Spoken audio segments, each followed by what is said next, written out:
You're listening to Good Fit, Poor Fit, a podcast that explores the interaction between people, design, and activity. Good Fit, Poor Fit is part of the Universal Design Project, a nonprofit organization with a vision for every community across the USA to have a surplus of homes and opportunities for social participation that are universally and financially accessible. Learn more at universaldesign.org. Welcome to episode 6. We're sharing about how the design of outdoor pathways impacts the ability of people to get their mail. This will help you understand how individual needs and the design of the environment result in either a good fit or a poor fit. It's the little things that make a big difference.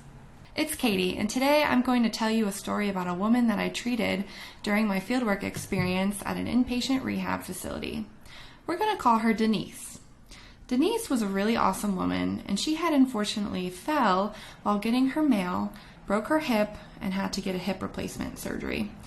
Denise was 85 years young and had poor vision because of macular degeneration, so getting around her house and walking around outside was really difficult for her. For those of you who might not know what macular degeneration is, I will give you a quick explanation. So, macular degeneration is caused by the deterioration of the central portion of our retina, which is called the macula. The macula is responsible for focusing our central vision and controls our ability to read, drive a car, recognize people and faces, and to see objects in fine detail. So when you have macular degeneration, you basically have a dark spot or a black spot right in the center of your vision. So it can be very difficult to see things clearly and to see obstacles and steps and things like that. So Denise told me that she was often bumping into things, she couldn't see her front steps clearly, she couldn't really judge distance, so her balance was off, and so all of this kind of is what caused her to fall. She told me that she was walking down her front steps to go get mail from her mailbox. She ended up missing a step and fell down and broke her hip. And like I said, she had to get hip replacement surgery. So after the surgery, she came to our rehab hospital to get therapy, and that's where I met her. And while she was there, we talked a lot about what occupations were meaningful to her and how she would be able to complete those tasks safely once she got back home. Denise told me that getting to her mailbox was something that she needed to do every day, but now that she had a pretty bad fall, she was really fearful of that.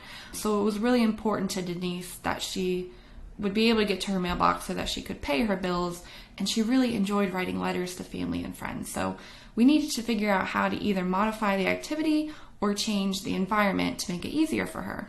So my initial recommendation was for Denise to pay her bills online and email or text her family and friends. And I thought I could teach her how to use the voice messages on her iPhone, or I could teach her how to use her technology, but Denise was not a fan of that option. She said, "No way, I am not dealing with all that technology. I don't understand it. I don't want anything to do with it." Denise was pretty set in her ways, so I was like, okay, that's fine. I educated her on various ways that we could possibly change her environment at home so that it was safer and would work better for her. The first suggestion that I made was, instead of using her front door entrance, which had these steep steps that were made of stone, she could instead use her side door entrance. However, she would need a professional to come in and pave a walkway from that side door to the mailbox because it was an uneven surface of grass and dirt and rocks, and it just looked very unsafe. I recommended that walkway that would go from the side door to the mailbox be wide enough for her to use a walker and smooth enough so that she didn't trip on anything. Additionally, it would be beneficial if they were able to stamp the edges of the walkway with some kind of texture so that she would know and be able to feel when she might be stepping off of the path. And this is also important for someone who is completely blind and is using a cane to feel where they're going.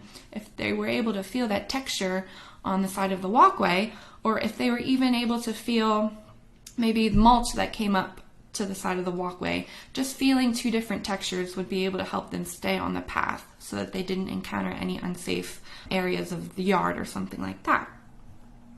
I also recommended to have decent lighting because she could be using this pathway in the early morning or in the evening. It would be beneficial to have the walkway lit as well. The last thing that I recommended was to install a different mailbox. They actually make mailboxes with a front and a back opening. So instead of having to walk around all the way to the front of the mailbox, which typically means you have to stand in the street, you're now able to stand behind the mailbox and open it from the back so she can access the mail that way. And then they would also need to maybe pave a little platform around the bottom of the mailbox so that she wouldn't have to step in the grass to get the mail. All in all, it would be a lot safer for Denise, and she would be able to do her occupations of getting the mail, paying her bills, and writing letters to friends and family. Denise was very thankful that I was able to make these recommendations and told me that she was going to talk to her son to see if he could hire someone to come out and make those changes.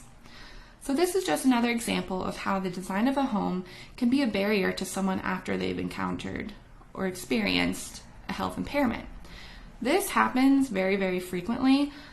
It happens all the time where someone will go to the hospital and they'll go to a rehab facility and they'll come home and the house just doesn't work for them and they'll have to make all these expensive changes.